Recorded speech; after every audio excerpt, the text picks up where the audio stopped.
Buenas tardes aquí desde España, buenos días Estados Unidos, Uruguay, Argentina. Estamos súper contentas con la Pauli de tenerte, María José y Martulis. Eh, Esta conversación la hemos preparado y la hemos esperado durante ya un mes, más o menos. Eh, Queremos darle la bienvenida a esta cuarta entrevista, cuarto capítulo de nuestro proyecto Conciencia en Acción. Este es un proyecto que hemos creado con Paulina con la intención de poder visibilizar experiencias de liderazgo social que vengan desde la igualdad de género, desde la diversidad y la inclusión. Así que estamos muy contentas de tener a ambas en esta conversación internacional que al final las fronteras nos separan, pero nunca tanto. Y nada, saludarlas. Pauli, si quieres presentar a María José y a Marta. Muchas gracias, les agradecemos mucho que estén acá en este cuarto capítulo de Conciencia en Acción. Y bueno, vamos a conversar con María José Escanielo de Uruguay. Ella estudió psicología en la Universidad de la República, especializada en género en Flaxo, certificada por la PNUD como asesora para la igualdad de género en las organizaciones. Eres consultora, ¿cierto?, de 2009 y creaste tu consultoría MSN Consultorías desde el 2017. Trabajas en sector privado y sector público y también, al igual, también presentando a Marta Jiménez, que ella es de Argentina, estudió Derecho en la Universidad Nacional de Córdoba y es licenciada en Recursos Humanos del Instituto Universitario Aeronáutico. También fundaste tu consultora llamada Consultora Enclave para trabajar en foco del mundo laboral para hacerlo más accesible para todas las personas sin violencia ni discriminaciones. Así que sobre eso vamos a conversar hoy día, ¿cierto? Cómo hacemos los espacios laborales más diversos, más inclusivos y más seguros también para todas las personas. Entonces quisiéramos partir por eso, siempre las personas que ya nos han visto en otros capítulos anteriores, partimos una primera media hora dándoles el espacio para que ustedes nos cuenten a lo que se dedican actualmente y después volver hacia atrás para entender cómo llegaron a hacer lo que están haciendo ahora. Así que, María José, te dejo el espacio, cuéntanos a qué te dedicas actualmente. Ahí va. Bueno, actualmente, como vos decías, primero un gusto, muchísimas gracias por esta invitación, de verdad. Creo que estas conversaciones interculturales nos potencian, nos enriquecen y bueno, parte de lo que queremos hacer también muchas veces tiene que ver con eso, así que por algo nos hemos encontrado, digamos.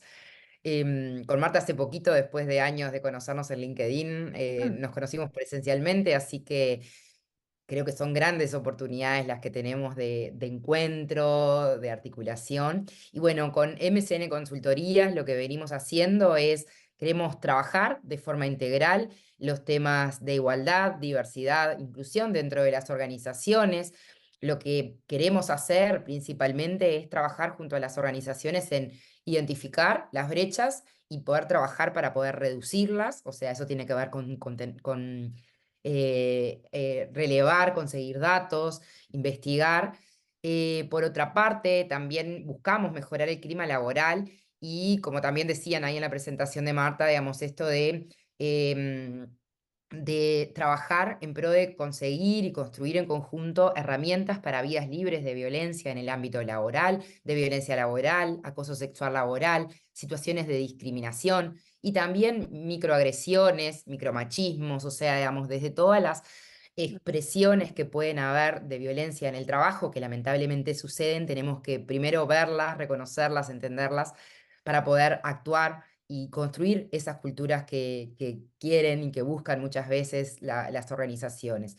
Y por otra parte, tiene que ver con un trabajo de aprovechar el talento de todas las personas. Y para eso, bueno, tenemos que derribar un montón de estereotipos, trabajar sobre los sesgos, y un poco es eso también lo que hacemos a través de propuestas de formación, a través también de diagnósticos organizacionales, a través de elaboración de políticas, de planes de acción y bueno, de distintas propuestas que vamos viendo con cada persona, grupo, organización, en cómo acompañarles.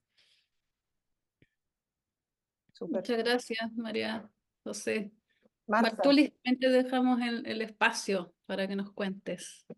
Bueno, ante todo, muchas gracias por el espacio. Me encanta la diversidad de tonadas porque acá se ven hechos, la interculturalidad y está buenísimo trabajar estas temáticas de distintas perspectivas.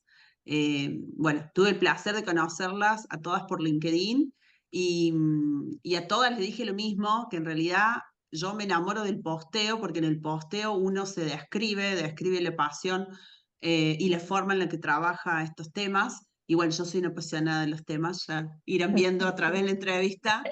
Yo vengo del área de recursos humanos, trabajé durante 15 años y hace 5 años decidí formar Enclave Consultora, que es una consultora de recursos humanos, pero es con perspectiva de diversidad, equidad, inclusión y accesibilidad. Y el objetivo principal es acompañar a las empresas en la transformación cultural para diseñar ambientes laborales accesibles para todas las personas libres de violencia y discriminaciones. Y algo de lo que a mí me pasaba dentro de las empresas cuando estaba como relación de dependencia, era como que yo veía que 3 sectores estaban separados: el Estado, la sociedad y las empresas, ¿no? Entonces, Enclave lo que hace es unir estos 3 aspectos, estas 3 partes de una pirámide. Entonces trabajamos mucho lo que es la unión o el match entre la empresa privada, las políticas de Estado y el territorio, que es donde están las personas, donde nosotros principalmente es nuestro foco, que son las personas de grupos más vulnerables, ¿no? Personas trans, personas con discapacidad, personas migrantes y todo lo que tiene que ver con la interseccionalidad. Así que bueno, y estamos presentes ahora, empezamos por las empresas privadas y ahora estamos presentes en universidades, asesoramos al Estado, bueno, y en todos los lugares a donde haya que dar un granito, ahí me van a encontrar, seguro. Tirando alguna idea, alguna propuesta, y bueno, y seguir sumando en esto que siempre digo que realmente a través de esta especialización podemos crear un mejor mundo laboral y sin duda vamos a crear un mejor mundo en general. Así que a eso me dedico. Chicas, queríamos comenzar preguntando y ir un poquito a los desafíos, ¿no? Nosotros entendemos que hoy día en los distintos contextos que cada una está, ¿no? Hoy día hay un mandato y hay de alguna manera, un mandato social, ¿no? De que efectivamente las organizaciones vayan avanzando a ser organizaciones más inclusivas, ¿no? ¿Cuáles creen ustedes que son los principales desafíos o las principales barreras que hoy día están viviendo las organizaciones en esa misión, ¿no? De ser más inclusivas y de ser ambientes, ¿no? De crear ambientes internos que respondan a lo que estamos conversando hoy día, a los que nos convocan. ¿Querés arrancar, Marta? Bueno, creo Bueno. que estos temas en Argentina ya hace unos años que empezaron a estar en agenda, y acá viene lo que hablaba anteriormente, acompañado por una política de Estado fuerte de Argentina sobre estos temas. Ahora se dio vuelta la ola, por lo tanto también cambia el enfoque, pero principalmente en Argentina estamos en un momento en el cual el gran desafío es la acción, ¿no? Porque ya teoría, cursos, muchas empresas han avanzado, es real, han avanzado, han hecho cursos, capacitaciones, pero la barrera principal hoy está unida a, bueno, ok, pero ¿cómo llevamos toda esa teoría a la acción, ¿no? Y una vez que queremos llevar eso a la acción, principalmente de mi experiencia, la principal barrera es la personal, ¿no? Porque en el momento que uno va a una charla, uno está ahí distendido, comparte o no, pero en el momento que hay que llevar a la acción, le lleva uno. Y para poder llevarla a la acción necesita una desconstrucción personal, ¿no? Por eso siempre en estos temas digo que si bien estos temas son parte del presente, del futuro, vienen acompañados con otros temas como inteligencia artificial, robótica, tecnología, pero la diferencia de estos temas con los demás es que acá habla de nosotros. En inteligencia artificial nos podemos equivocar y vamos a romper un sistema, un aparato. Acá hablamos de personas. Entonces, entiendo el miedo y entiendo por ahí lo que cuesta esa desconstrucción. Entonces, pero no tengo dudas que si uno no se desconstruye es muy difícil, ¿no? Esto de, bueno, en el momento de aplicarlo. Y obviamente el contexto de Argentina cambió totalmente. Hoy justo estamos en un momento clave en el cual se está votando una ley que va a cambiar todo el paradigma de nuestro país. Por lo tanto, los desafíos y las barreras son mucho más grandes. Pero como siempre digo, también cuando hay obstáculos se abren nuevas ventanas, nuevas puertas, así que no queda otra que seguir por este camino. Sí, capaz que ahí, como para complementar un poco, digamos, lo que decía Marta, creo que hay un tema, digamos, dentro de las organizaciones que tiene que ver con esto, digamos, de la seguridad psicológica, de poder hablar de determinados temas que muchas veces no siempre están tan dadas las condiciones. Hablar donde podamos pensar distinto, creo que es otro tema, digamos, fundamental, digamos, cómo nos acercamos. Muchas veces las personas llegan a nosotras, digamos, quienes quieren algún servicio o algo así, en realidad por un problema, digamos, por dificultades de entendimiento, por no poder abordar algunas cuestiones, por querer avanzar en algo, pero después falta esto de, bueno, ¿cómo pasamos a la acción? Y para pasar a la acción precisamos muchas veces pasar por nuestro cuerpo. Y esa es la parte donde también se generan resistencias y son entendibles, porque también nosotras que nos fuimos reuniendo, digamos, también hemos sido capaces de reconocer que nosotras también para estar acá pensando en las cosas que pensamos, promoviendo las cosas que promovemos, también pasaron cosas. O sea, nos encontramos con algunas violencias, vivimos y precisamos entender, digamos, cuando a veces, o sea, también tenemos privilegios y partir de esos privilegios entendiendo, digamos, que hay otras situaciones. No es tan fácil esto que dicen muchas veces respecto a la empatía de ponerse en los zapatos de las otras personas. En realidad lo que precisamos hacer es entender qué precisan las otras personas efectivamente. Y cuando digo las otras personas, estoy hablando, como decía Marta, de grupos que, bueno, muchas veces hablamos de la diversidad, pero se habla, bueno, acá hay diversidad, ¿por qué diversidad de profesiones? Bueno, sí, es entendible, digamos, pero diversidad representativa, digamos, en nuestra cultura, en nuestros países, tenemos una diversidad enorme. Y esa diversidad no está representada en los lugares de poder. ¿Dónde están las mujeres en los lugares de poder? ¿En qué lugares están las personas afro, las personas trans, las personas con discapacidad?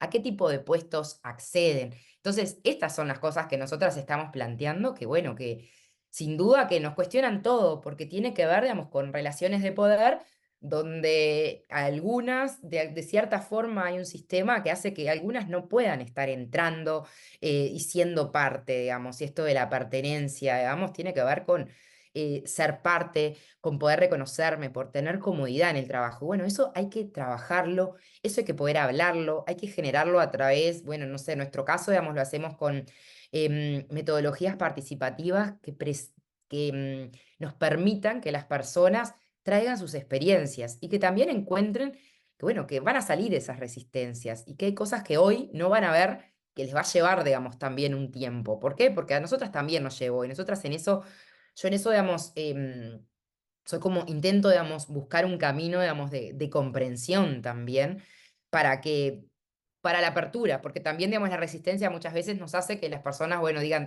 no, yo esto no quiero, entonces, ¿no? Y es como mucho de esto que comentaba Marta, digamos, que también pasa, sucede en Argentina y que en Uruguay no estamos nada, no estamos ajenas tampoco a esa realidad, ¿no? Oye, creo que las dos han tocado puntos que son súper clave. Primero, Martulis, me encantaría unir las dos cosas que han dicho en los últimos minutos. Martulis, claro, comenta como algo muy importante esto de unir estas tres ejes, ¿cierto? Estos tres vértices, temas estatales, las empresas o el sector público y la gente, las realidades, los distintos contextos. Y por otro lado, María José, tú hablaste de lo desconocido y de cómo es difícil empatizar con algo que desconocemos. como de sentido común, claramente eso pasa, ¿no? Es como, ¿cómo vamos a empatizar si no tenemos idea de lo que está viviendo las otras personas? Y ese es uno de los objetivos, lo hemos comentado con María Jesús en los distintos capítulos, es uno de nuestros objetivos, el comunicar otras realidades. Entonces me encantaría aprovechar la oportunidad de que las tenemos a ustedes dos, que tienen un montón de experiencia en sector privado y sector público. Quizás si pudieran pensar en algún ejemplo que ustedes hayan enfrentado en empresa o en sector privado donde hayan tenido que unir estos dos puntos. El formar a su audiencia, el dar a conocer distintas realidades y cómo eso ha logrado integrar todos estos ejes, que es de lo que estamos hablando. Quizá una pregunta que va a ser difícil que tengan un ejemplo rápidamente, pero algo que pueda hacer entender a las personas que nos están viendo de qué se trata esto realmente de la diversidad y la inclusión. ¿Querés que empiece yo, Mari? Dale. Bueno, a mí me pasa cotidianamente porque nosotros en la consultora hacemos solamente selección inclusiva. Por lo tanto, solamente hacemos selección de personas con discapacidad, de personas trans, o sea, de grupos más vulnerables. Entonces, ¿qué pasa? Cuando a nosotros nos llaman la empresa porque quieren empezar a incorporar alguna diversidad vulnerable, lo que más nos cuesta es que puedan ver o cambiar el chip de que es una selección totalmente diferente a la tradicional. Es más, yo la semana pasada estuve disertando en un congreso acá en Córdoba por el Día Profesional de Recursos Humanos y yo llevo la bandera que esto es una especialización. Igual que el IT, igual que el tradicional, esto es una especialización porque es toda una nueva forma de seleccionar al talento de las diversidades vulnerables. ¿Por qué? Porque en la selección tradicional estamos acostumbrados a que sacamos un aviso en LinkedIn, en Computrabajo, en estos portales, ¿no? Y ahí es donde se ve la primera barrera, porque si vamos a incorporar personas trans, ¿cuántas personas trans vemos en LinkedIn? ¿Cuántas personas trans tienen computadora? ¿Cuántas personas trans tienen internet? ¿No? Entonces, nosotros lo que trabajamos mucho con las áreas de recursos humanos en nuestras formaciones de selección inclusivo es que ellos puedan empatizar con la idiosincrasia del colectivo que van a ingresar. A la vez, cada colectivo es diferente y tiene sus particularidades, las personas migrantes, las personas con discapacidad. Entonces, es todo un cambio en el cual la empresa, si realmente quiere llegar a más candidatos y candidatas de talento, esa diversidad, tiene que salirse del Internet e ir a territorio. Y eso es un gran desafío porque los que hacemos territorio, y yo siempre digo, nunca he visto, cuando he ido a dar charlas a una villa, nunca he visto a nadie de mis colegas. Cuando voy a las fundaciones de personas con discapacidad o a los eventos o a las marchas o al activismo con las personas del colectivo LGBT, nunca veo un colega. Entonces, meterte al mundo del tercer sector también tiene su estrategia, porque es otra forma. Como el corporativo tiene una manera, el estatal otro y el tercer sector otro. Entonces ahí, en ese servicio, nosotros unimos el estatal por las políticas públicas, los cupos, las leyes, la empresa corporativa con su necesidad de incorporar diversidades y el territorio, porque ahí es donde están la mayoría de las personas, no en LinkedIn. Sí, bueno, eso es clave y nosotras ahora estamos trabajando, digamos, con una propuesta que es sobre gestión humana sin sesgos y un acompañamiento después a reelaborar lo que sean las políticas de gestión humana, cómo se escriben los puestos, dónde voy a buscar a las personas, dónde las estoy buscando, las busco iguales, las busco solo de una universidad. Por ejemplo, el tema de la afinidad, los sesgos de afinidad respecto a la universidad son muy fuertes en las organizaciones. Incluso en algunos talleres me acuerdo que nos planteaban y decían, alguien que trabajaba con recursos humanos, cuando había entrado a trabajar a determinada empresa, le dijeron, no, de tal universidad no, porque siempre contratamos de tal otra. Y él le dice, pero yo soy de esa universidad, o sea, ¿cuál es el impedimento? O sea, él ya había entrado y le tocaba, digamos, hacer ese trabajo. Y claro, digamos, ¿cuál era el impedimento, digamos, de no contratamos de esta universidad? Y bueno, y ahí tenemos universidad pública, universidad privada, o sea, creo que además, cada país nuestro, digamos, a mí que me ha tocado trabajar también para otros países, cada país tiene como sus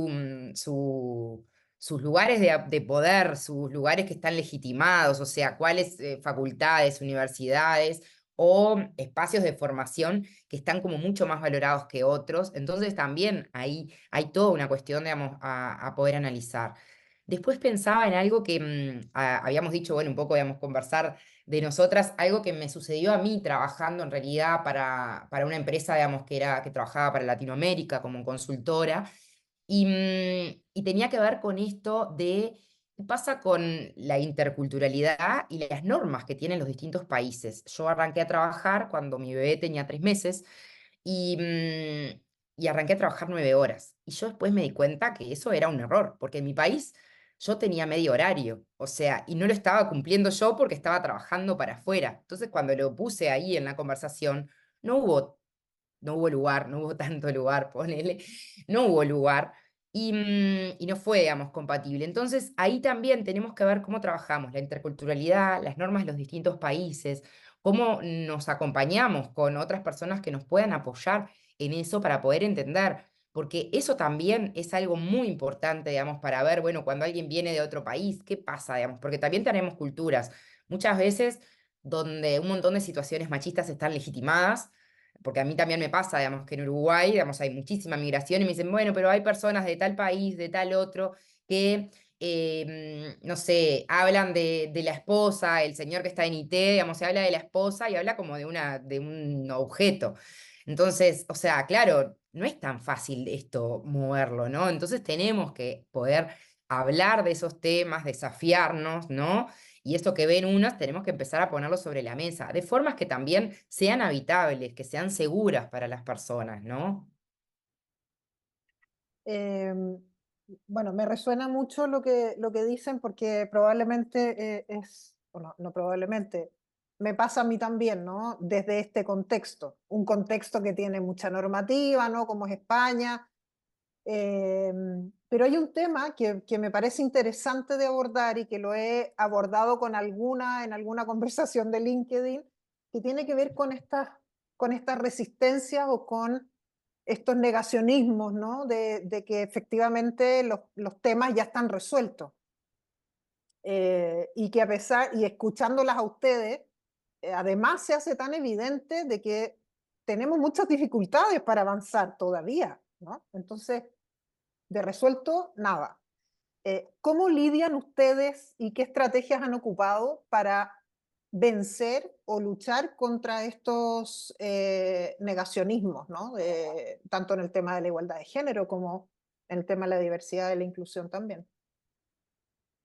¿Marta? Activo Ay, mira, se me vienen tantos ejemplos a la cabeza. Nosotros lo que hacemos en los servicios, y lo tomé como herramienta, en que son servicios con diagnóstico, ¿no? Entonces, y si ponemos abajo una leyendita que no es lo que nosotros decimos, lo que su gente dice. Cuando eso llega a los altos directivos, se imaginarán. Porque obviamente, mientras más alta es tu posición en una empresa, el privilegio es mucho mayor.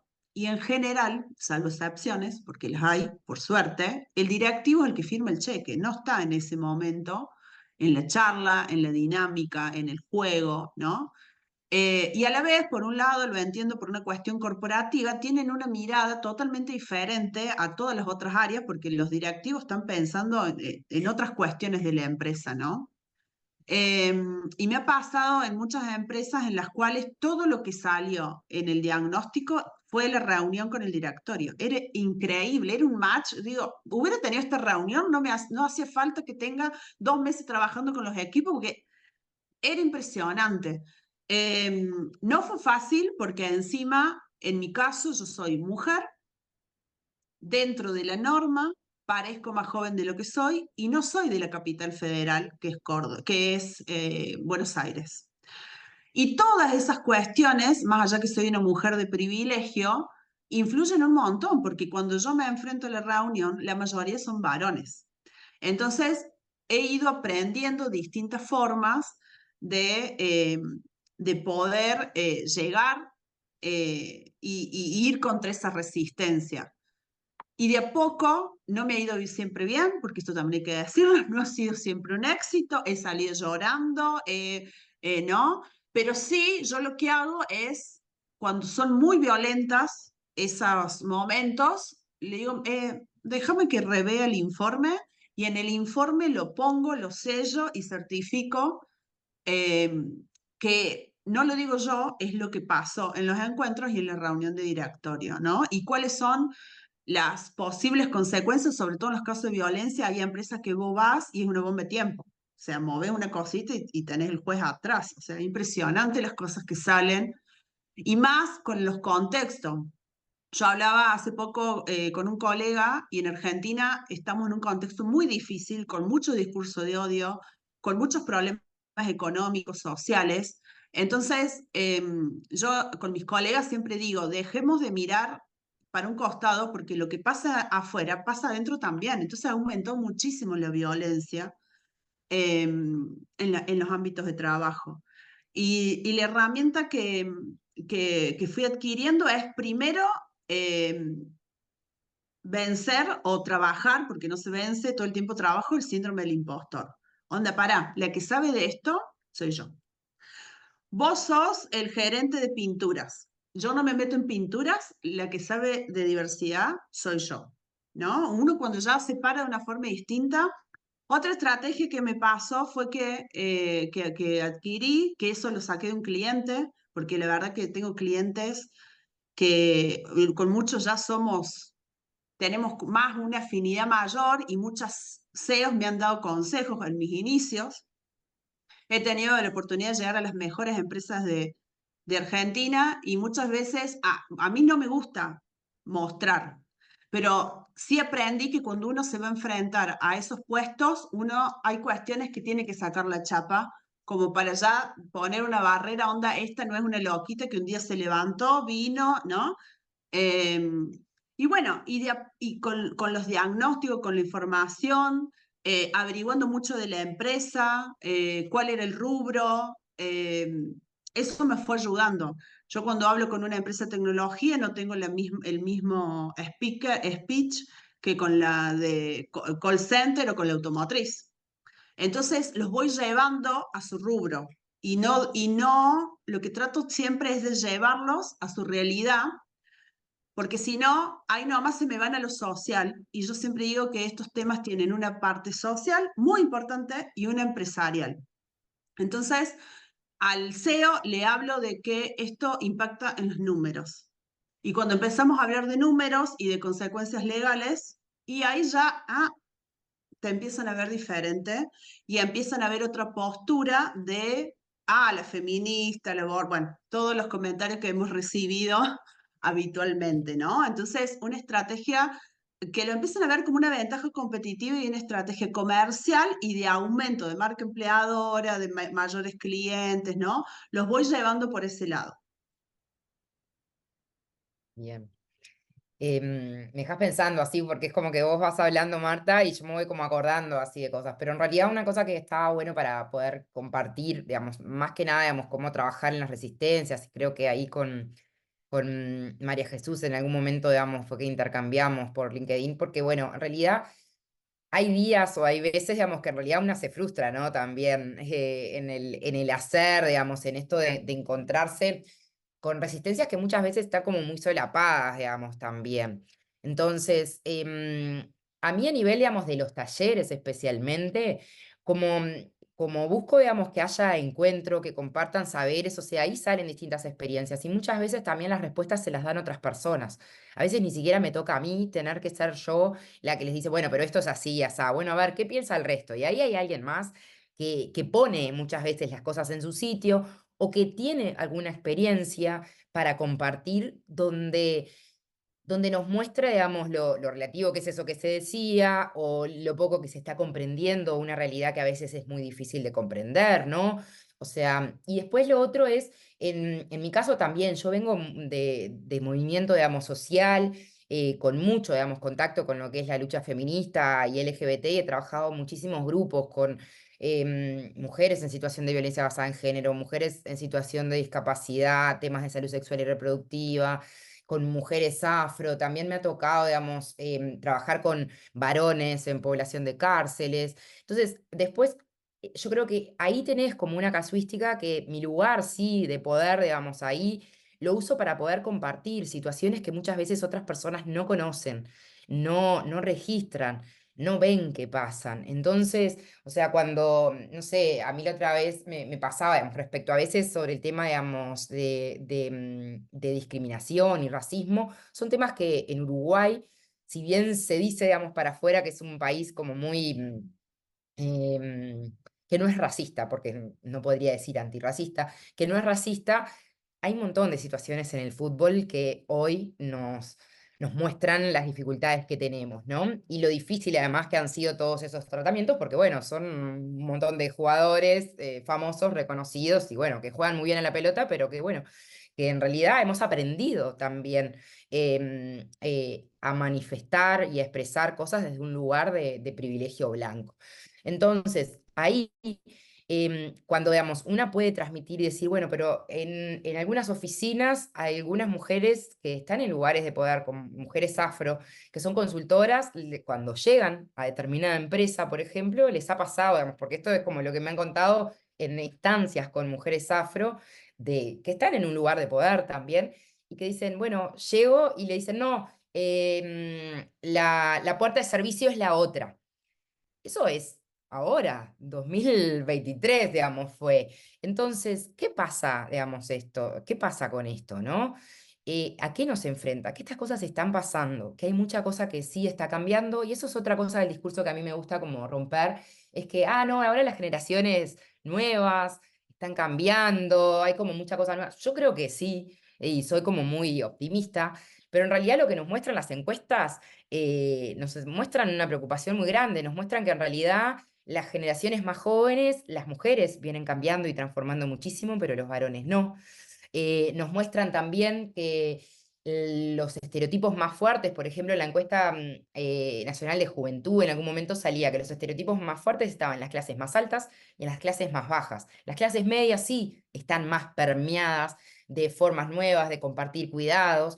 Entonces ahí es donde tenemos que también derribar, porque a veces dejamos como pasar algunas ideas que no son acertadas, como las cosas están cambiando ahora y hay mucho mejor. Sí, hay muchas cosas mejores, pero en el chat de escuela, digamos, de la hija de una amiga mía, digamos, le pusieron, digamos, los varones llegan en el tambor y las nenas van pintadas.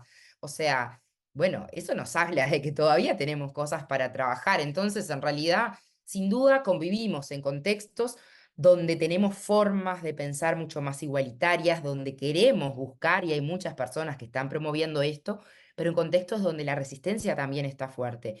Y tenemos que poder generar esas conversaciones.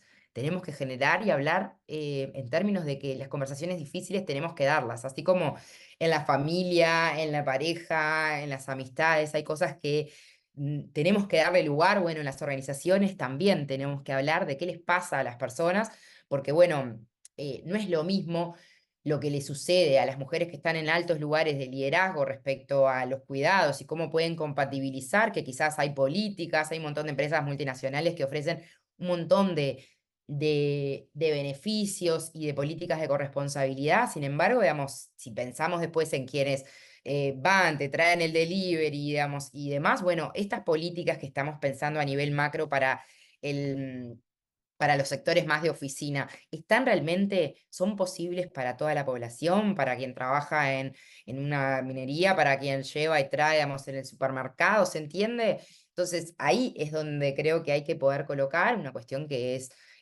socioeconómica también, y es otra cruce de la interseccionalidad, y bueno, nada, que me parece fundamental atenderlo. Así que ahí tenemos como montones de cosas y que creo que lo importante es generar estas conversaciones y pedir que entre distintas personas también nos moderemos y escuchemos distintas visiones. Y en realidad hay procesos que hay personas que no van a comprender. Como vos decías, bueno, hay luchas nada, que ya sabés que no va a entender quizás muchas cosas, porque bueno, porque tiene muchas cosas muy arraigadas, entonces quizás yo tengo que ver por dónde, ¿no? Y buscar por dónde llegar también. Me parece que han dado tantas claves entre ustedes dos. Mira, creo que por la hora, para que pasemos a la segunda parte de esta conversación, pero me encantaría que nos pudieran contar con su experiencia. Por ejemplo, si hay personas de distintas empresas o organizaciones que nos están viendo, ¿cuáles serían las claves? Por ejemplo, una empresa que está recién empezando a tocar estos temas. ¿Qué cosa tendría que poner atención? Quizás casi que un checklist, así como, ya, ¿qué me tengo que fijar para empezar a ver cómo lo estoy haciendo? Me imagino lo que estaba diciendo María José, por ejemplo, esto de las encuestas, de los números, de medir, de tener indicadores, de saber realmente qué es lo que está pasando en mi organización. Eso podría ser uno, me parece importante, como yo creo tal cosa, pero bueno, midámoslo y veamos si están así. ¿Qué otras claves nos podrían entregar ustedes para organizaciones para que empiecen a hacer esta reflexión? María Desde José, mi lugar, perdón. disculpa, como quieran. Pero Bueno, como para hacerle descansar a ella, desde mi lugar, para mí, lo principal es la nivelación de los temas. Si vos largas una encuesta y todavía tu organización no sabe toda que cuando hablemos de género vamos a hablar de esto, y la encuesta te va a dar cualquier cosa. ¿Por qué? Porque esto todos estamos aprendiendo, ¿no? Y esto lo digo todo el tiempo, y esto que decía María, Mari, a mí me pasa que también cuando voy a lugares, en esos momentos de juego y de dinámicas, me ha pasado que hay gente que ha salido con unas reflexiones que yo quedé, wow, no lo había pensado de ese lado, ¿no? ¿No? Porque esto es un ida y vuelta, porque son temas sociales, son temas nuestros. Y yo siempre a los clientes les digo que esto es una escalera, ¿no? O por ahí vienen y me dicen, Marta, quiero que trabajemos violencia de género. Bien, pero antes, ¿vieron qué es violencia, qué es género? Pues si no, vos le vas a la gente y le hablas de violencia de género, es como que querer correr sin antes caminar. Entonces yo sé que es una etapa que por ahí es aburrida o ya la hiciste, pero es fundamental la nivelación, que toda tu organización hable el mismo idioma. Lo puedes hacer con comunicación interna, con capacitaciones, con dinámica.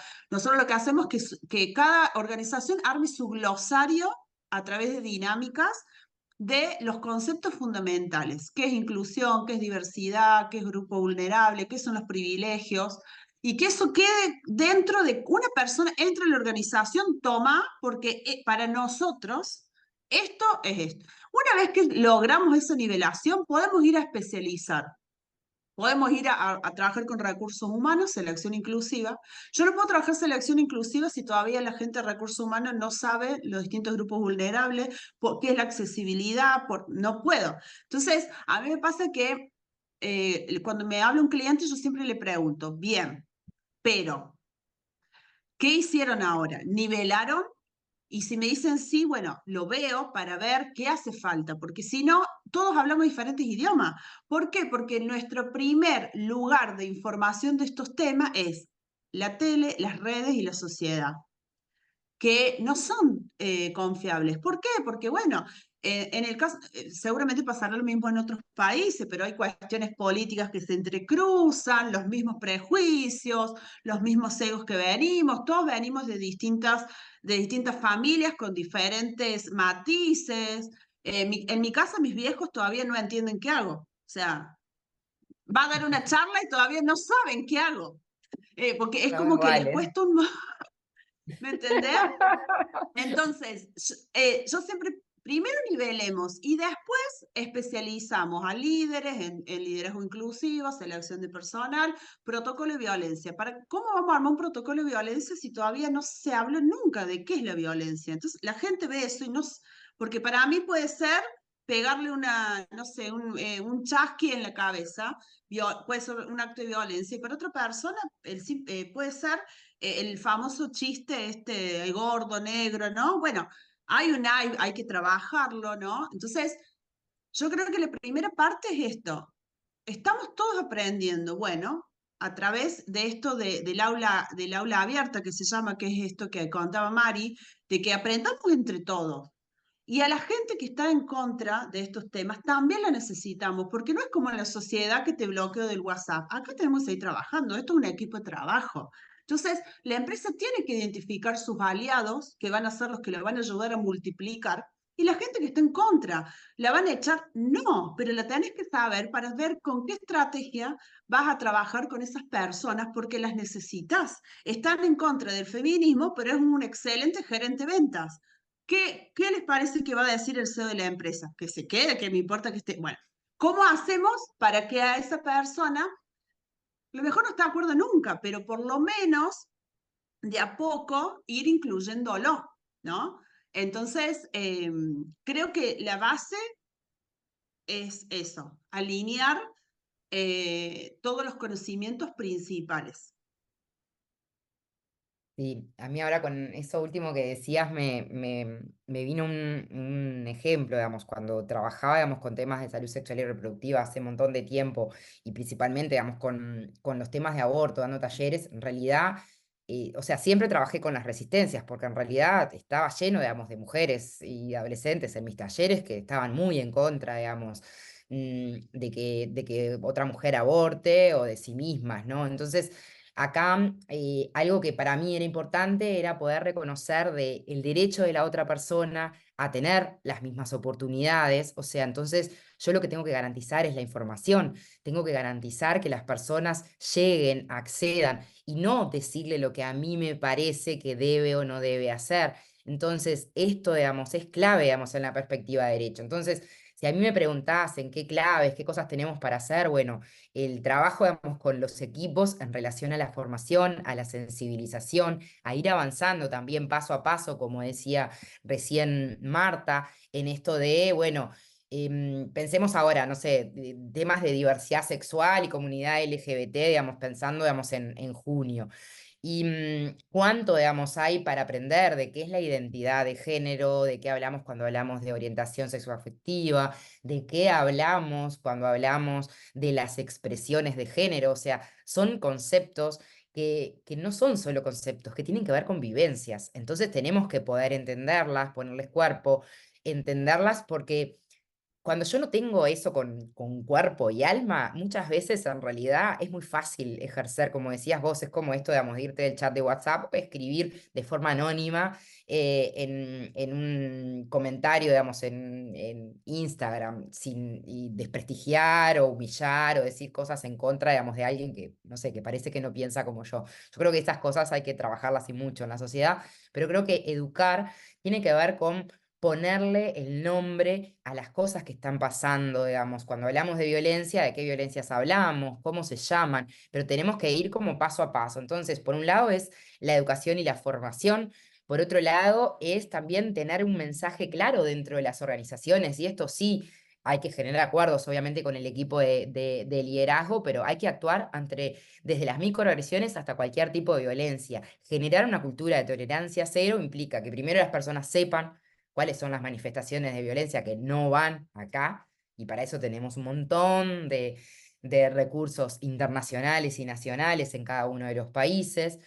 Después lo otro tiene que ver también con buscar ser ejemplo público significativo, ¿no? O sea, es como muy fácil que en el mes de junio o en Uruguay en el mes de septiembre, digamos que es el mes de la diversidad sexual, se traigan como mucho estos temas, pero tenemos que ver cómo los abordamos durante todo el año. Y eso es parte de construir ese ejemplo que quiere la organización, ¿no?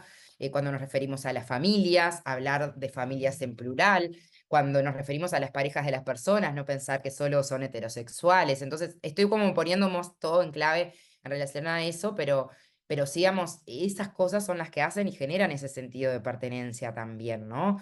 No preciso decir o no, salir del closet o no para ser considerada, ¿se entiende?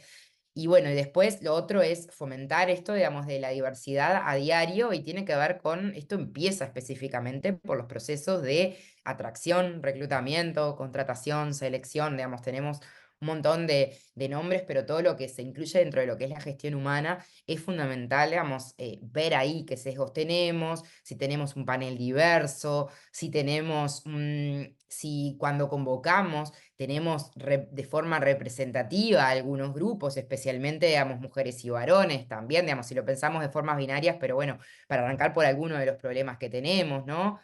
Y creo que otra clave tiene que ver con generar redes de apoyo. Creo que hoy en las organizaciones que tienen grupos que promueven determinados temas, iniciativas de las personas mismas, donde la participación de las personas mismas se pone allí en juego, creo que generan redes de apoyo que tienen que ver con, bueno, con los protocolos, pero tienen que ver también con las políticas, tienen que ver con canales específicos para comentar, para plantear. em, y canales que sean accesibles. Yo me acuerdo que una vez fui a dar unos talleres sobre distintas formas de violencia en la organización. Era un taller de 3 horas y algo que salía al principio sobre la cultura de la organización, cómo era, bueno, si me tenían que contar cómo era. Algo que salía era una empresa familiar, era un supermercado, digamos, empresa familiar, pero algo que salía muy fuerte era que si tenían cualquier empleado, digamos, si tenía que hablar con la pareja, digamos, que era la familia, lograba hacerlo. O sea, y eso salía, y salía, y salía. Yo decía, bueno, esto es un recurso impresionante, porque esto hoy, cuando las empresas familiares crecen, no siempre se mantiene. Estoy hablando de un supermercado que tenía un montón de sucursales y había esa cercanía. Entonces, ahí es donde una ve que hay determinadas formas que estas cosas se pueden construir. Tenemos que generar pasos, tenemos que generar procesos. Yo creo que acá hay sistemas de gestión que hacen que todas estas acciones puedan ser encausadas de forma integral. O sea, no podemos hacer una y no la otra. O sea, tenemos que ir muchas veces por mucho más que el taller o mucho más que actuemos en esta situación, ¿no? Se nos mueve todo cuando hay, no sé, me ha tocado ahora trabajar bastante en investigar situaciones de, digamos, de denuncias, y bueno, y ahí tenemos todo lo que viene después, se mueve mucho, se mueve todo, o sea, y yo no puedo negárselo a la organización, ¿no? Entonces también trabajar un poco con lo que le mueve también a esas personas que muchas veces nos contrata, que sin duda que también les mueve. Oye, bueno, nos quedaríamos probablemente mucho rato profundizando en los desafíos que tienen las organizaciones. A mí me resuena muchísimo lo que han dicho, pero hay algo que a nosotros con la Pauli nos interesa mucho y es entender el por qué finalmente terminan hoy día tanto tú, María José, como tú, Marta, haciendo lo que hacen, ¿no? Y en ese sentido nos encantaría conocer un poco más como de la vida, de la experiencia de vida o de los hitos, ¿no? Que nos quieran comentar que les han cambiado la manera de ver la vida o que les han hecho algún tipo de resonancia distinta y que las han llevado eh, a su vocación, ¿no? O a su propósito actual. Eh, Marta. Bueno, en mi caso, darme cuenta que había otras personas diferentes a mí, caerme de Disney. Yo soy una mujer privilegiada, eh, crecí en una buena clase social, pude estudiar lo que quise, 2 carreras, bueno, o sea, hasta que me llegó la primera barrera. Yo salí a buscar trabajo y no tenía problemas, siempre quedaba, cambiaba de trabajo donde quería, porque independientemente del estudio, bueno, yo trabajo desde, terminé el secundario y el otro día ya estaba trabajando, siempre quise trabajar y la experiencia laboral te da un montón de habilidades que por ahí para chicos de mi edad yo jugaba con ventaja, entonces como que no tenía problema. Hasta que me encontré con la primera barrera, que fue la maternidad. Yo cuando soy mamá quería seguir haciendo lo mismo, de ir a entrevistas, saltar de acá para allá, acá para allá. Y bueno, entre colegas nos conocemos y en esa época todavía estaban las famosas preguntas que siguen existiendo hoy, no voy a decir que no existen más porque siguen existiendo, bueno, si era madre, si lo era, a dónde iba a dejar a mi hija mientras trabajaba y si tenía una, cuándo iba a tener otra, ¿no? Y cómo va cambiando la expresión y cómo vos te vas dando cuenta que ya ibas eran esas preguntas, vos respondías y de ahí era, bueno, cualquier cosa nos estamos comunicando, ¿no? Esta frase que conocemos un montón. Verme a mí en esa situación me hizo a mí, que yo venía de todo un recursos humanos tradicional, y siempre digo que las personas que trabajaron conmigo en relación de dependencia hoy no me ven y no entienden nada, porque todo lo que digo que hoy que hay que hacer, yo era todo lo contrario. Por eso también creo que se puede trabajar en la desconstrucción, ¿no? En ese momento que personalmente viví la barrera, empecé a cuestionarme las prácticas que hacía. Y yo siempre me pongo en las charlas, yo me abro mucho y cuento de mi historia, y cuento las cosas que hacía que hoy las considero violentas, discriminatorias, porque encima he tenido generalmente puestos de liderazgo, entonces he tenido que tomar decisiones, y esas decisiones han sido espantosas y han venido unidas a mi falta de herramientas, ¿no? No porque yo sea una inhumana, sino era porque me faltaban herramientas y me faltaba cultivar algo, que esto lo dijo María al comienzo, y romper con este mito que la empatía, nadie nace con empatía, se construye. Porque yo creía que el mundo era mi vida, era como toda mi vida, como todo mi entorno. Es más, siempre cuento que cuando yo empecé a desconstruirme, y yo empecé con colectivo trans, o sea, no es que empecé con discapacidad, que por ahí es lo más romantizado.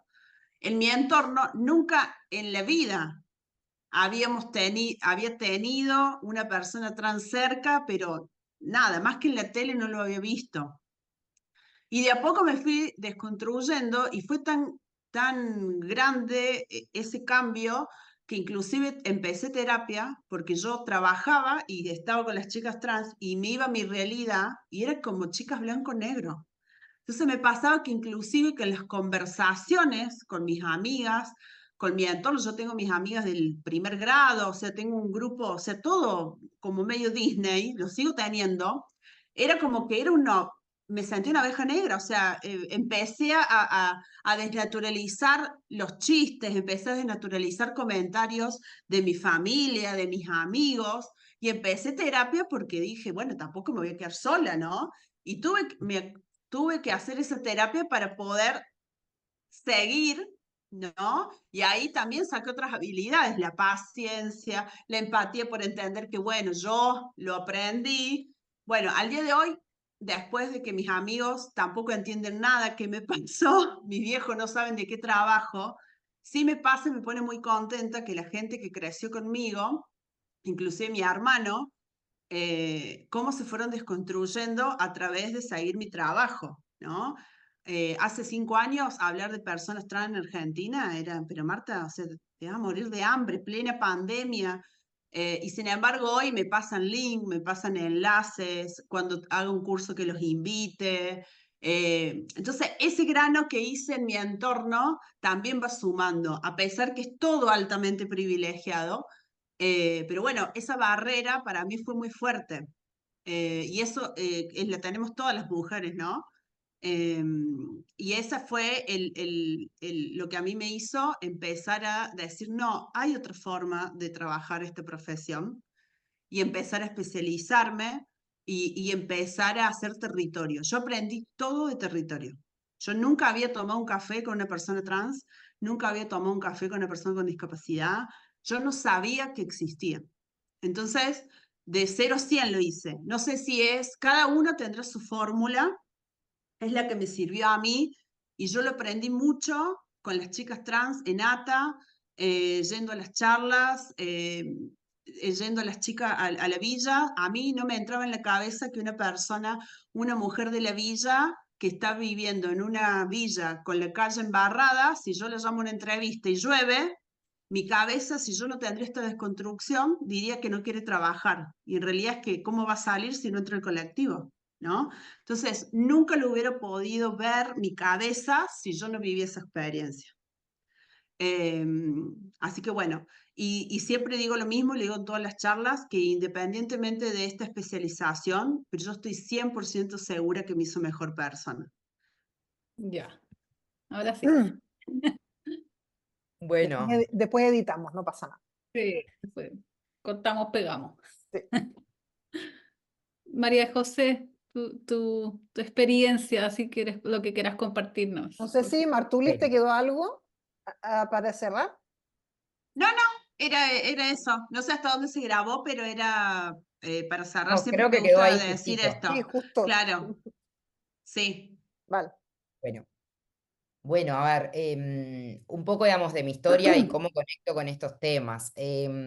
Lo primero, digamos, es que yo descubrí que había discriminación y estereotipos porque, bueno, a los 10 años nació mi hermana que tiene síndrome de Down y bueno, y empecé a ver un montón de burlas, cosas que pasaban en la calle, miradas, pedirle que, no sé, que saque la lengua porque tiene la lengua más grande que otras personas o no sé, de ver en los cumpleaños un montón de situaciones, digamos que, yo qué sé, en esa época era mucho de, había salido una serie, me acuerdo que se llamaba, creo que es Corky, capaz que ustedes la conocen, una serie norteamericana, con un actor con síndrome de Down, y entonces se usaba mucho como forma de ofender, ay, es Corky, en cualquier reunión, grupo, digamos, decían, es Corky, es Down, es mongólico, y bueno, nada, yo crecí con eso, las primeras veces no tenía como respuestas claras, no sabía qué tenía que hacer o qué podía hacer como hermana, pero sí supe que habían cosas injustas de bastante joven, creo. Si bien en otros aspectos, digamos, como niña, como mujer, quizás viví como mucho más de forma idílica. Después, bueno, mi situación es distinta quizás ahí a la de Marta, digamos, yo en mi familia soy la primera generación que estudió en la universidad. Y soy digamos, la primera persona digamos, que se recibió en mi familia, incluso somos tres, cuatro, digamos, que nos recibimos, el resto de mis primos tampoco es que hayan podido acceder a algo así. Lo hice, digamos, con beca, o sea que también siempre cuando me preguntan, bueno, ¿qué son las cuotas? Bueno, las becas son cuotas. Las becas son la posibilidad de que las personas del interior podamos hacer muchas veces, estudiar, y para mí fue clave en ese sentido. Y a nivel después, más o menos, yo no era feminista, la verdad. O sea, si bien tengo un recuerdo de que cuando estaba en sexto de escuela me preguntaron qué quería hacer cuando sea grande y yo dije que quería ser presidenta, es como lo más feminista que tuve ahí. Siempre fui como muy defensora de derechos. Eso sí, fui siempre como muy justa, muy, digamos, con esa balanza, siempre, digamos, tratando de medir y mediar. Pero sí, digamos, después, sí, más grande, pasaron algunas cuestiones más a nivel personal y familiar. En esto de decir, yo siempre digo, las cosas tienen que pasar por tu cuerpo para que una las comprenda. Bueno, cuestiones más vinculadas con temas de salud sexual y reproductiva que me llevaron a empezar a participar, a formarme en estos temas. Y bueno, empecé a dar clases a adolescentes sobre salud sexual y reproductiva. Después ahí, siendo docente, muy joven, viví alguna situación de acoso sexual laboral, ¿sí? Que en ese momento no la vi como tal, pero cuando me tocó hacer un curso sobre acoso sexual laboral, usé mi experiencia para ver si había sido, y fue como que de muy grande me di cuenta de algunas violencias que había vivido, que en ese momento eran como muy naturalizadas, porque eran cosas que también en otros momentos no pensábamos que eran así o que se llamaban así, o yo tampoco tenía las herramientas. Y bueno, y después quizás como madre, sí, me pasó, digamos, en realidad conocí como un poco este mundo algunas injusticias en lo laboral vinculadas con lo salarial. Me acuerdo más o menos por 2015 yo tenía un trabajo donde quedé en el lugar de mi jefa, pero nunca me cambiaron el sueldo. Y el resto de las personas que estaban pares eran todos varones y todos ganaban el doble. Y yo lo fui como sabiendo de a poco. Entonces, bueno, me terminé yendo un poco por eso, un poco también porque, bueno, estaba buscando un embarazo que no venía y no era como el ambiente más amigable para esa búsqueda, que me llevó bastante tiempo. Y ahí, bueno, conocí todo otro mundo vinculado con la maternidad, prematernidad, que me conectó. Y bueno, yo en realidad, cuando empecé como a militar como feminista en los temas de salud sexual y reproductiva, sí, ahí vengo mucho más vinculada con las organizaciones LGBT, hay otros colectivos de mujeres afro, que eran todas mis compañeras. Entonces, a partir de talleres con ellas, de compartir espacios, empecé a escuchar un montón de experiencias, situaciones de discriminación que no tenía idea, violencias que vivían que yo nunca podría imaginar que se vivieran y se seguían viviendo. En el caso de las personas trans, cuando yo tenía más o menos 18, un tío mío, un varón trans ahora, digamos, en su momento, digamos, O sea, fue como todo el momento ahí de transición cuando yo tenía 18 años, o cuando él tenía 18 años, capaz que yo era un poquito más chica, digamos, ahí se dio como toda una cuestión familiar que a mí me llegó muchísimo, me llegó a investigar, a conocer, a leer, mi psicóloga me pasó un montón de bibliografía que fue como muy sanadora y comprensiva, pero mi familia pensaban mucha gente que era un monstruo. Entonces era como muy complejo, digamos, lo que yo viví, porque yo me sentía en el medio, porque obviamente que yo quería a mi familia y siempre había sido como un ejemplo, digamos, mi familia, pero se estaban comportando de formas que no eran para mí como muy adecuadas y nada, siempre estuve ahí como mediando en mucha cosa y conocí un montón de cosas de la situación de los varones trans de primera mano. Y de ver las dificultades familiares que se dan, mi abuela fue como la más incondicional con él, por suerte, y es una persona, nada, ahí para ver y derribar estereotipos, una persona súper católica, súper creyente, que lo único que hizo fue acompañar a su hijo desde el amor, y fue increíble lo que vi ahí. Y bueno, y otras personas que no fue así, pero que hoy, por suerte, en esto de cambiar, piensan muy distinto, mis padres van a las marchas conmigo, me han acompañado a muchos espacios, bueno, nos acompañan mucho en la crianza también, en ese sentido siempre he tenido, siempre reconozco esa parte de mi familia tan grata y tan linda, pero sí me ha pasado, digamos, que bueno, que he vivido, digamos, también esas situaciones como ahí en carne propia, después la situación que les compartí al principio, vinculado con el tema, bueno, yo estaba ahí, digamos, ya venía teniendo MSN, pero me largué, digamos, a trabajar en una empresa grande, internacional, en estos temas, y bueno, y la verdad que viví como algunas situaciones que, bueno, que no me convencieron y que creo que en realidad nos muestran lo difícil que es poner en práctica con los empleados y empleadas todo esto, y me tocó ahí a mí también. Y bueno, digamos, también una darse cuenta de que te puede pasar en determinados momentos de la vida, por más firme, hace unos días una mujer súper firme, aguerrida, decía, bueno, a mí no creo que me vaya a pasar, y yo la corté y le digo, ¿sabes qué? Nos puede pasar a todas vivir situaciones de violencia, incluso las mujeres que están en los lugares de decisión, cuando son muy pocas, cuando es una y un directorio completo, están mucho más expuestas a situaciones de violencia, acoso, discriminación. Entonces, quizás somos muy firmes en muchos espacios, pero en otros nos cuesta y en realidad, digamos, quienes ejercen violencia son quienes son responsables también de esas situaciones y no tenemos que pensar qué hacemos nosotras si merecemos o no vivir violencias, no es desde ahí el cuestionamiento, eso es importante también tenerlo en cuenta. Entonces, en realidad, yo la verdad que siempre estuve como muy vinculada. Viví mucho tiempo en Montevideo, yo soy de San José, entonces también hoy como empresa me lleva a que hacer contactos me llevó el doble, conocer el mundo empresarial también. Ha sido un gran desafío, pero la realidad es que he encontrado también un montón de alianzas y de personas que me han realmente acompañado, apoyado y sostenido. O sea, yo hoy formo parte de AGE, Asociación de Jóvenes Empresarios y Empresarias de Uruguay, y me han apuntalado muchísimo un montón de compañeros y compañeras, sabiendo lo difícil que es a veces ir a las jornadas, ir a las actividades. También Red de Mujeres Ejecutivas, me ha dado muchas oportunidades y me invitan a eventos, aunque quizás no puedo pagar como determinadas cosas. Y si bien hoy estoy en una situación mucho más privilegiada, es cierto que para mí, digamos, o sea, yo por ejemplo tengo como una estrategia dentro de MSN que con lo que nosotras recaudamos con los servicios, brindamos, hacemos donaciones o apoyamos proyectos, emprendimientos de mujeres trans, afro y con discapacidad. Y ahí me ha tocado desde, no sé, hace poco, bueno, nada, vi que había un pedido, no sé, de estos sostenes para varones trans que pueden cuidar, digamos, la salud. Y bueno, fui allá y lo compré, o sea, colaboro con cosas, o sea, es como que me doy la posibilidad hoy de decir que parte de lo que hago, genero, lo muevo y lo retribuyo como internamente en parte de colectivos de los que soy parte. Y lo otro es también que yo lo he visto mucho en Marta y que tuve el gusto, digamos, de participar también con ella, digamos, en formaciones que ella hizo y desde ahí nos conocimos, es que trabajo con personas LGBT, afro, interculturalidad, estas cosas para mí son fundamentales. Yo hago redes y trabajo durante todo el año.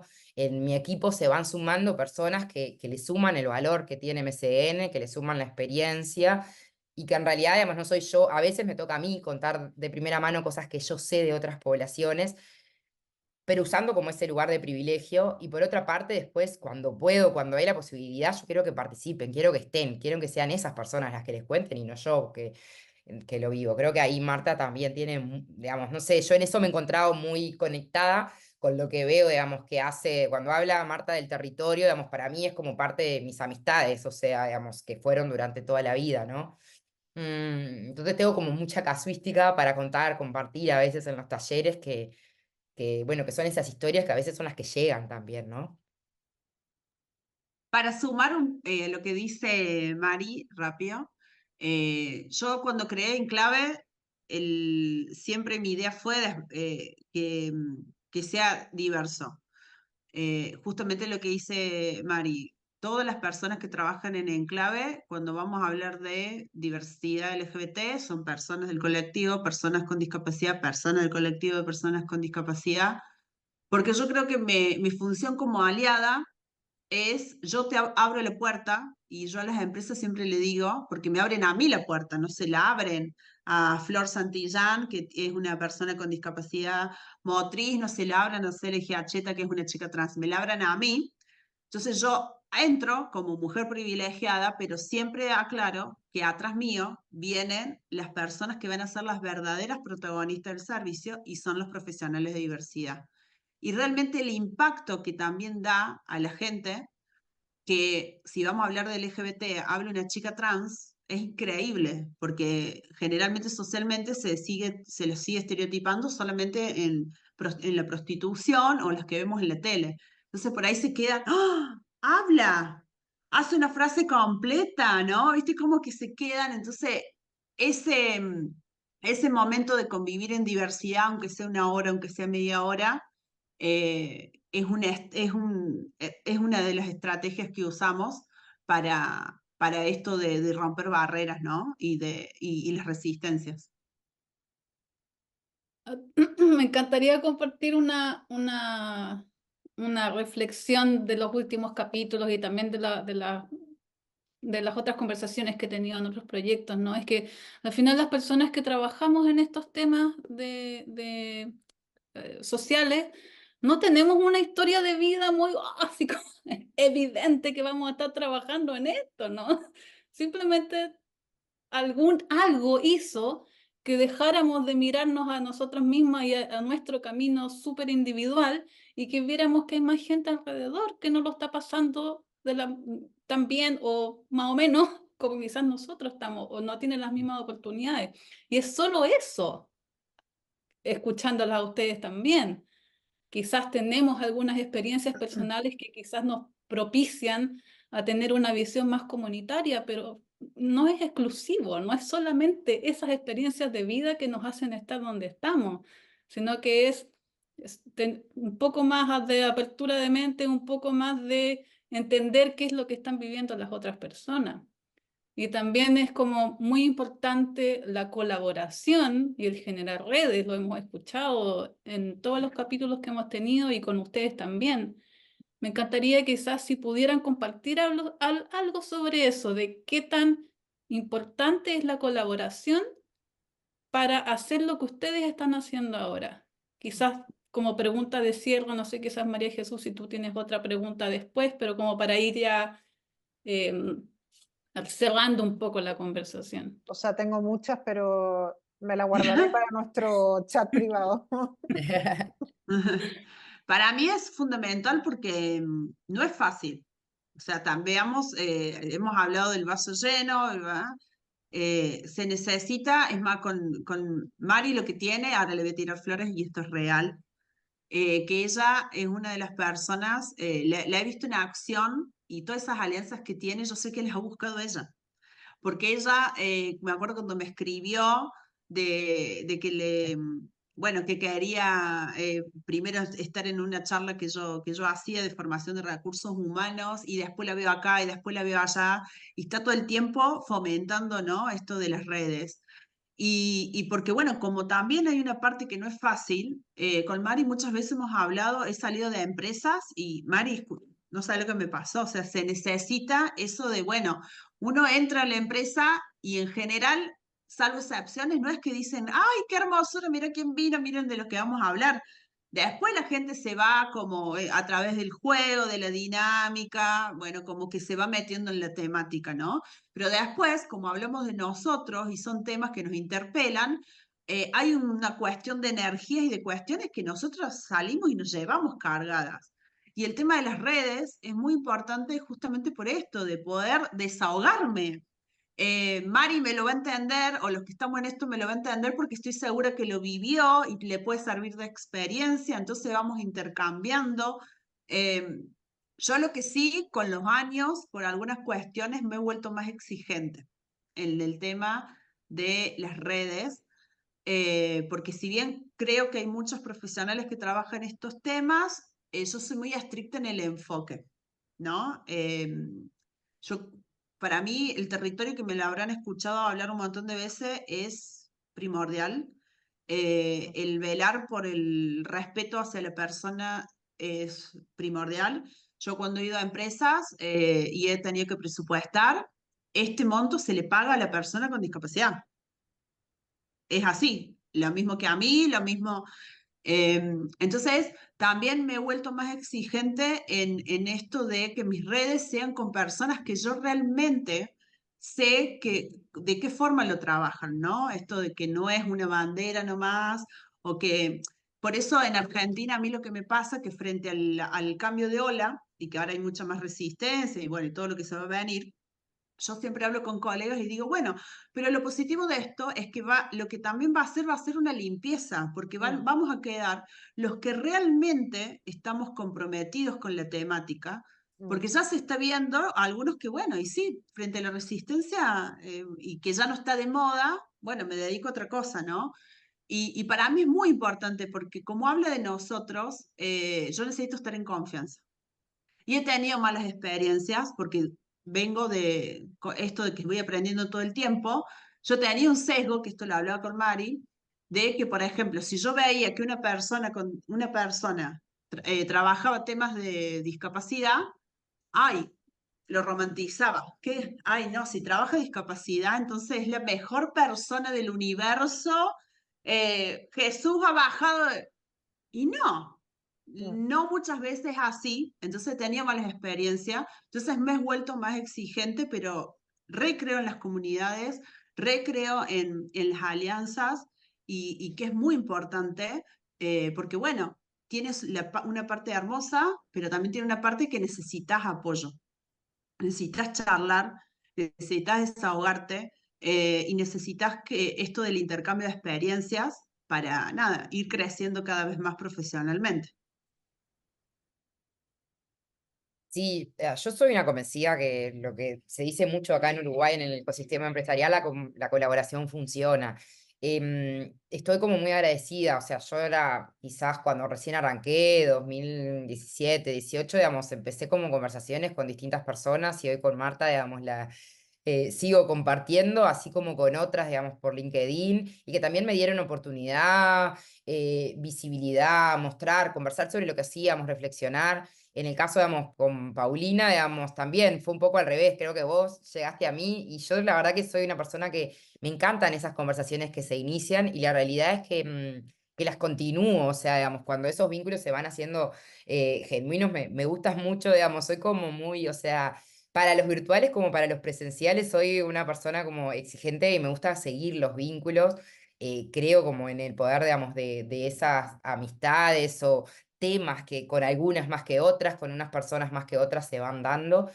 Y soy como muy desencuentro y la realidad es que al principio todo esto del networking me sonaba como muy difícil y me resultaba como muy tímida y la realidad es que después que no fue que perdí el miedo, empecé como a mostrarme yo y a contar lo que me parecía, a preguntar lo que quería y desde ahí es que pude generar encuentros que han sido la verdad que muy buenos y potenciadores, así hay como un montón de personas que podría nombrar, digamos, en LinkedIn que de verdad, digamos, tengo vínculos, o sea, que cuando puedo verlas a esas personas, no dude que si voy a España voy a intentar verte. Ahora voy a Chile, que hay dos personas que ya les escribí, les dije, no sé, una forma de encontrarnos, yo qué sé, si no, nos seguimos viendo así, pero la verdad que quiero saber de ustedes y ver, poner cara, me gusta mucho. Y creo que esa colaboración funciona y bueno, y nada, pero también funciona porque porque se entrena, funciona, porque se valora y porque hay que ponerle energía también a esos vínculos. Yo la verdad que las cosas que tengo todas me han implicado un montón de esfuerzo y energía, y aún así sé en las cosas que soy privilegiada y sé que en las cosas donde todavía vivo un montón de desigualdades. Entonces, nada, creo que con esa claridad y poniendo esos temas, creo que vamos haciendo alianzas con las personas que también compartimos un poco de todo esto. Súper. Bueno, yo feliz de escucharlas, teníamos muchas ganas con la Pauli de tener esta conversación. Evidentemente anoté un montón de cosas, me quedo con preguntas, me resuena mucho de lo que han dicho, me siento muy interpretada también con diversas desafíos que ponen desde lo laboral y parte de las historias también. Queremos agradecerle a las dos su tiempo. Ha sido una entrevista que se nos ha quedado corta de temas y esperamos también poder, que ojalá la gente las vea, que las escuche y que este vínculo que hemos transformado, que hemos hecho a partir de conversaciones ahí de Santo LinkedIn, pueda seguir profundizándose y podamos quizás pensar en cosas juntas y bueno, hacer crecer esta conexión y estos temas que tanto sentido nos hacen y que, como ustedes bien decían, no es fácil dedicarse a esto, uno recibe también mucha resistencia, hay que explicar cosas que para nosotros son como muy evidentes y hay que dedicarles mucho tiempo.